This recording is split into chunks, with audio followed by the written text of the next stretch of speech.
بسم اللہ الرحمن الرحیم۔ ابھی سکھر کے اندر ایک ملعون نے حضرت امیر المومنین سیدنا عمر بن خطاب رضی اللہ تعالیٰ عنہ کی شان میں گستاخی کی ہے۔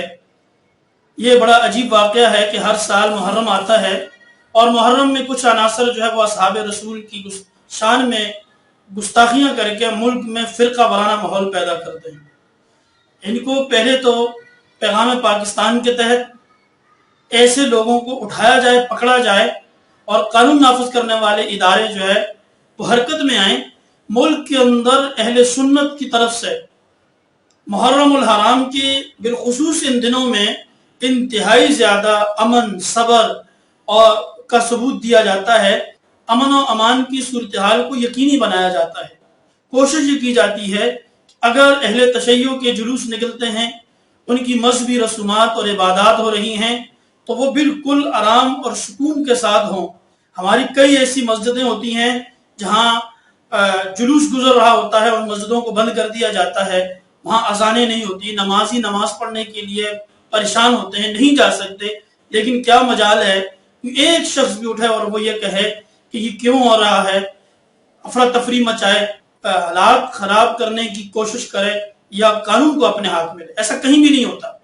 لیکن یہ چند ایسے ملعون اور لعنتی لوگ ہر سال اٹھتے ہیں اور وہ نبی مکرم صلی اللہ علیہ وسلم کے صحابہ کی شان میں گستاخی کرتے ہیں۔ کبھی امیر المومنین سیدنا ابوبکر صدیق، کبھی امیر المومنین سیدنا فاروق اعظم، کبھی سیدنا عثمان ذی النورین، کبھی سیدنا امیر معاویہ اور کبھی دیگر صحابہ کی گستاخیاں۔ بھائی یہ کب تک ہوتا رہے گا اس ملک کے اندر؟ یہاں اہل سنت کے جذبات کو مجروح کیا جا رہا ہے۔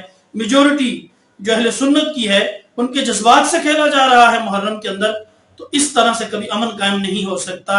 اس طرح سے کبھی بھی یہاں جو ہے یہ فرقہ وارانہ جو ہم آنگی پیدا کرنا چاہتے ہیں وہ نہیں ہو سکتی۔ مجھے حیرت ہے ایسے ذاکرین پر، ایسے شیعہ علماء پر کہ جو جب بین المذاہب ہم آنگی کی میٹنگوں میں بیٹھتے ہیں، جب سرکاری اور غیر سرکاری جو ہے امن و امان کے حوالے سے جو نشستیں ہوتی ہیں ان میں بیٹھتے ہیں آ کر، تو بڑے دعوے کرتے ہیں جی ہم تو امن قائم کرنے والے ہیں، ہم تو فرقہ وارانہ ماحول کو ختم کرنے کی کوشش کر رہے ہیں، ہم تو تکفیریت کے خلاف ہیں۔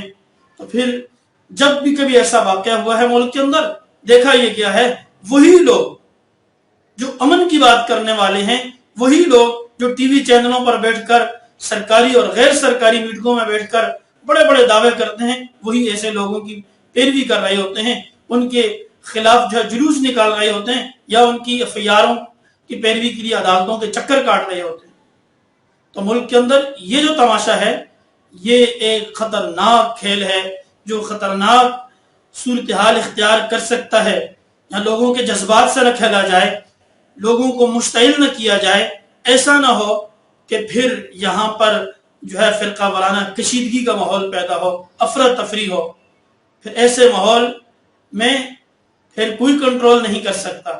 لہٰذا ایسے لوگوں کو ہوش کے ناخن لینے چاہیے اور ملک کے اندر اصحاب رسول صلی اللہ علیہ وسلم کی جو شان میں گستاخیاں ہو رہی ہیں ان کا بالکل خاتمہ ہونا چاہیے۔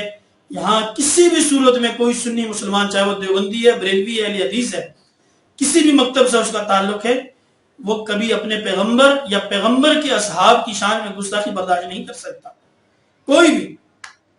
لہٰذا یہ گستاخیوں کا سلسلہ اگر نہ رکا تو پھر حالات بد سے بدتر ہوتے جائیں گے۔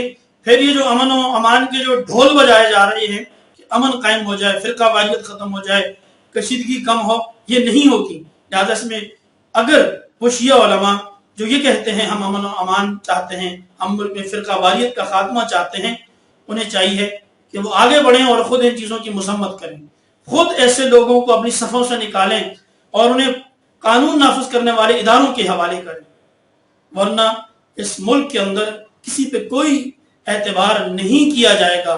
لوگ یہ سمجھیں گے کہ سبھی چور ہیں، سبھی ملوث ہیں۔ اور آخری بات، حکومت سندھ جو ہے یہ پچھلے کئی سالوں سے سندھ کے اندر یہ معاملات بڑھ رہی ہیں اور حکومت سندھ بالکل ہی کچھ عجیب سے شروع کر رہی ہے۔ ایک طرف تو کورونا کی آڑ میں اس نے مسجدیں بند کر دی، تراویحیں بند کر دی، جمعے بند کر دیے، اور لگاتار جب سے کورونا اس وقت سے مسلسل جب جلوسوں کے دن آتے ہیں تو روڈ بھی کھل جاتے ہیں، کورونا بھی ختم ہو جاتا ہے۔